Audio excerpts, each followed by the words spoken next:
You're listening to Big World Network.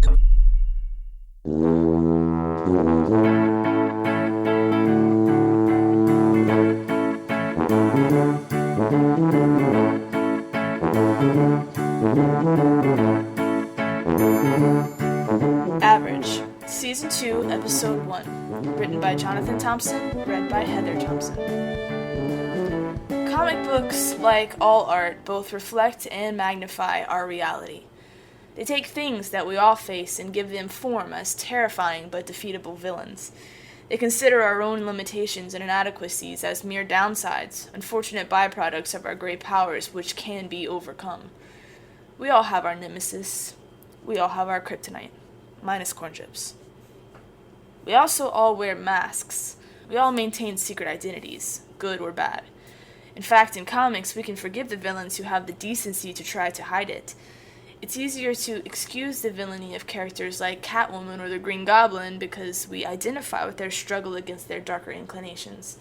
It's the villains who don't bother to hide who they are that really scare us. The truly dangerous people are the Jokers and the Lex Luthors who revel in their role. We do the same thing with heroes, though. Their secret identities make them more human and, frankly, more tolerable. Think about how annoying Superman would be if he didn't bother to fumble through the world as Clark Kent. When heroes, real or imagined, only exist in their heroic forms, we see them as goody-goodies and braggarts. We need them to handicap themselves in order for us to accept and relate to them. But still, even with all of their multiple layers of normalcy, I was pretty mad at the LaGuardias. I mean, the entire family had superpowers. All of them. Even Mike, the punk slob wannabe wine expert. That's just not fair. Apparently, I was totally surrounded by people who were infinitely more awesome than I was. As yet another example of cruel cosmic humor, the only thing that made me special in present company was being so very normal. But I did love the opportunity to enter this secret society as sort of their unofficial archivist. I would be their storyteller, their bard. I pictured myself 20 years down the line. Maybe I'd have a beard. I'd be active in the union leadership, making my years of scholarship available for the benefit of the inexperienced. My collected wisdom would be my power, more valuable than laser vision or super strength or ice breath or supersonic speed. I could live with that. And so I decided to immediately embrace my new wise man persona in all areas of my life. I walked a little taller as we left the LaGuardias that night. But it didn't take long for one of my father's most formidable powers to surface, his bumbling proficiency at crushing spirits. "So," he said, unlocking our front door, "I think you should interview Gail first. She's probably got the best power." "Oh no, he knows!" I froze in mid-step. But how? If my father was a mind reader too, I swore there and then I was moving out. No way was I living with him then. It was just not an option. There was another possibility, though, so I decided to try it out before I started packing.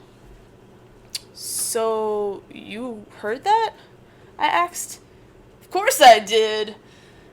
"Forgot about your super hearing." "Yeah, it's the superest." "How much did you hear?" I asked, looking at the floor as I stepped into the house. "Pretty much everything, but don't worry, I won't say anything to Cosmo.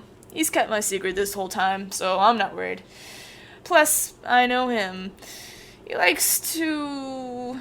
Dad paused as he searched for the expression, "control the flow of information." He sat on the stairs and started peeling off his shoes. I stood in the doorway, unsure exactly how to proceed. I had promised Cosmo that I wouldn't say anything, and I didn't want him to think that I had lied to him. One thing I did not need was to have Cosmo mad at me. I wondered, though, if Cosmo knew about my dad's powers, how did he not expect this? Either he just genuinely didn't know that Ultrarian's arsenal was so extensive, or, more likely, he didn't really care. This wouldn't have been the first time that Cosmo had asked me to keep a secret that he himself then spread all over creation. Again, as Dad had said, he just liked to control the flow of information. "And you don't care that they're all supers too?" I asked. "Nah," he shrugged. "I'm not really all that surprised. They're all pretty great anyway. Besides, it's not like I'm starved for the company of other supers. I know tons." Speaking of which, I shuffled a little while I formulated the sentence. Can you help introduce me to some? Dad looked up, not at me, but sort of over me, and rolled his head around thoughtfully. We can try, he said finally, and stood up. But not everyone's going to be willing to talk to you, even with my endorsement. Why not? Quinn, some of these people are pretty paranoid. Most of them are either the product of some experiment gone terribly wrong, or have been at some point experimented on. They aren't really all that keen about opening up. I thought about this as I lowered myself onto the stairs. I'm still not really sure why those stairs became the designated spot for shoe removal. One of us probably should have just put a chair by the door. Oh well, you know what they say about hindsight. Anyway, it made sense that not everyone would just spill their guts to me right off the bat. But I still wanted to try. This was too big of an opportunity for me to pass up, especially now that my father was involved. And I would let him deal with Cosmo. So then it's probably a good idea I start with the LaGuardias, I said, to warm up. Oh man, great idea. Forget what I said about Gale. Gale's gonna tell you no probably anyway. Besides, if you really want to see how this is gonna go with other supers, worst case scenario first, you need to... But I already knew where he was going. Talk to Grace, I said.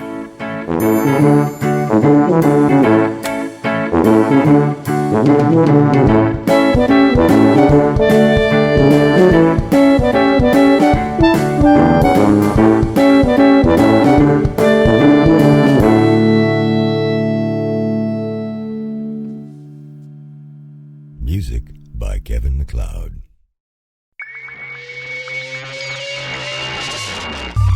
You're listening to Big World Network.